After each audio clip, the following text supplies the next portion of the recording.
Welcome to 5 Minutes in the Word, a daily devotional in the Word of God. So, are you indecisive or are you really good at making decisions? So many people in our world really struggle making decisions, especially the really big decisions. Now, for some, every decision is a really big decision. Take, for instance, the couple that continuously argues over where they're going to eat. This seems like a minor problem, but if this continues to go on and other situations are brought into it, that indecisive personality can really cause a lot of problems within a relationship. We've seen it happen time and time again.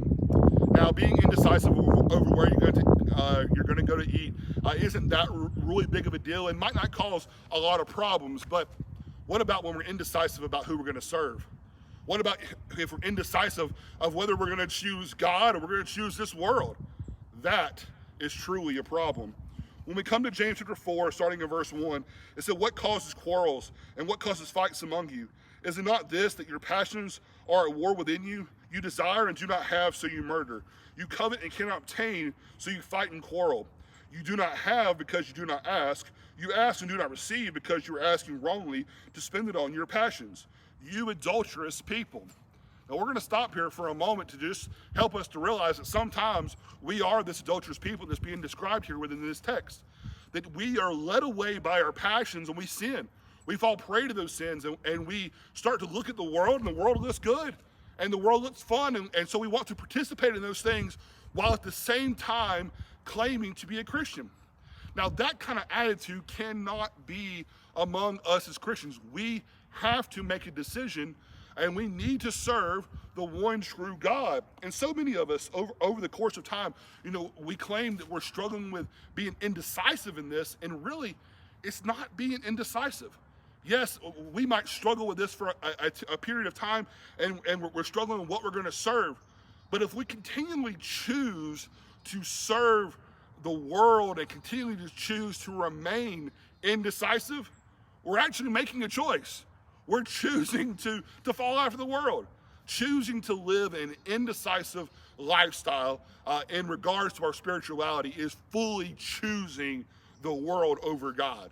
And I don't think any Christian wants to make that choice, but that's where our passions lead us to. We choose the world over choosing God. Now let's continue on here in verse 4. It says, "Do you not know that friendship with the world is enmity with God? Therefore, whoever wishes to be a friend of the world makes himself an enemy of God." So many people don't want to choose between friends. They don't want to choose between the friends that are good for them and the friends that are not. And those kind of relationships, for some people, really kind of muddy the water for them in their decision-making process and make it difficult for them to really decide of what direction they're going to go with their life, how they're going to act, how they're going to live, what kind of friends they're going to associate with. When we allow indecisiveness to become our pattern of life, we are actually making a decision. We're making a decision to live indecisive, which is to fully live a life choosing the world. Live a life of sin, live a life of darkness, live a life of mediocrity. To live a life that is friends with the world and yet tries to be friends with God. Well, here the text says that's impossible.